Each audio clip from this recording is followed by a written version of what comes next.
Some people think that the best way to kick off a negotiation is to charge on in head first, slam your fist down on the table and say, "This is what I want." Other people might suggest that whoever speaks first loses, so you should be quiet.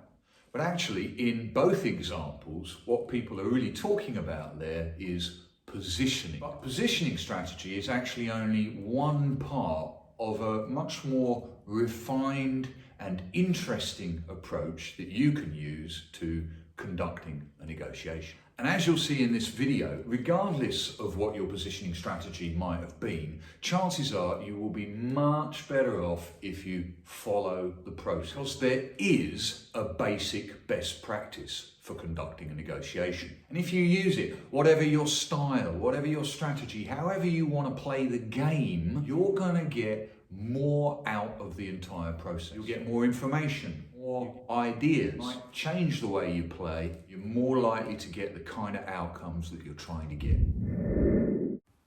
When you prepared to negotiate, you should have thought about your goals, the negotiable issues, your priorities, exit positions, and basic opening strategy.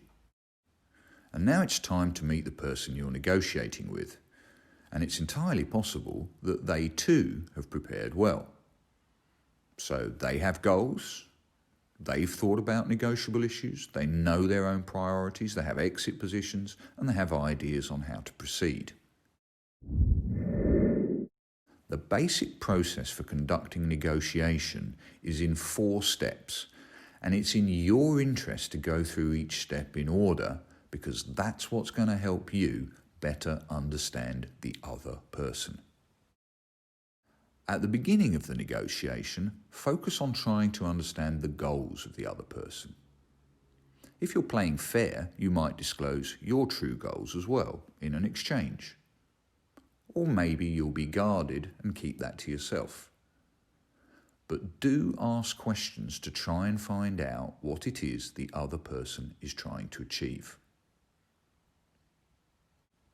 Step 2 is about discovering and discussing negotiable issues. You already have an idea on what issues could be up for bargaining and trading, but maybe you missed some.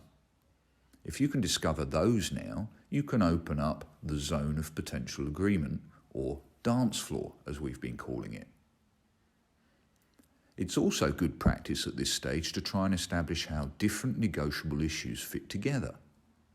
For example, in our car case, is there a link between price and delivery time? Again, you may have already thought about these things for yourself. And this is not about style. It's up to you to decide what you want to disclose at this point. But the better informed you are about how the other person sees the connections between issues and how the other person prioritizes things, or even what the other one thought of as negotiable issues, the more likely you are to achieve your goals. Hang on a minute. Didn't we say that you can do whatever you want? We follow that logic. What's wrong with jumping around in the process? Well, in short, the answer is nothing. You can do whatever you like. But imagine that you are planning on playing super red, crushing the other person and not budging on anything. Or maybe you'll just sit back and let them do everything and just pour your heart out. Wouldn't it be better to understand their goals first anyway? Wouldn't hearing what they think are negotiable issues help you? If you follow this process, you'll be better informed to do whatever it is you want to do. So we have the first 2 steps: discovering and discussing goals, and discovering and discussing negotiable issues. You can do these steps interchangeably, and sometimes that's inevitable. It's just going to happen quite naturally. Thinking about someone's goal, an issue gets named, and then you sort of drill down on that a little bit. That leads to you getting a better sense of the goal itself. And there's nothing wrong with that. But globally speaking, let's get steps 1 and 2 dealt with well before we move on to the next steps.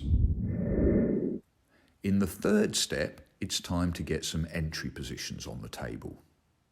You know what issues you want to discuss and may even have more ideas by now.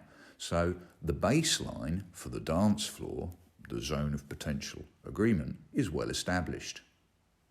So now it's time to put down some entry positions. This is what's going to give you a place from which to bargain and trade. It opens up the dance floor. Again, you have a choice. You can play in any style you like. Maybe you seek entry positions from the other person and never give any of your own. Or maybe you play it more blue, open and honest. But somebody needs to put something on the table to get started. And in principle, the more entry positions there are, the more room there is to dance. Step 4 is to begin bargaining and trading up and down and in between issues. If you can avoid this moment until step 3 is well completed, this will ultimately be in your interest. But sometimes it might make more sense to jump between steps 3 and 4, as we did earlier between steps 1 and 2. Got it? Pretty simple, really. Discover and discuss goals. Discover and discuss issues. Get some positioning done to kind of give us a range or a dance floor, and then we begin the bargaining and trading. But this, of course, is a very high-level process, and the beauty is really in the details of how you do those things. How do you discover and discuss goals and issues? And how do you do that with these different flavours we've been talking about? What are the options for the positioning moment? How do you bargain and trade effectively? And these questions are covered more in our training through our cases and role plays and discussion and sharing and constructive feedback. And we're going to be having a look at the 4 ideas from Fisher and Uri, the Harvard Principled Negotiating Method. All those details aside, if you already follow the 4 steps that we've seen in this video, you're going to be doing a far better job than a lot of other people. And while we're here, might be worth reminding, it's not over till it's over.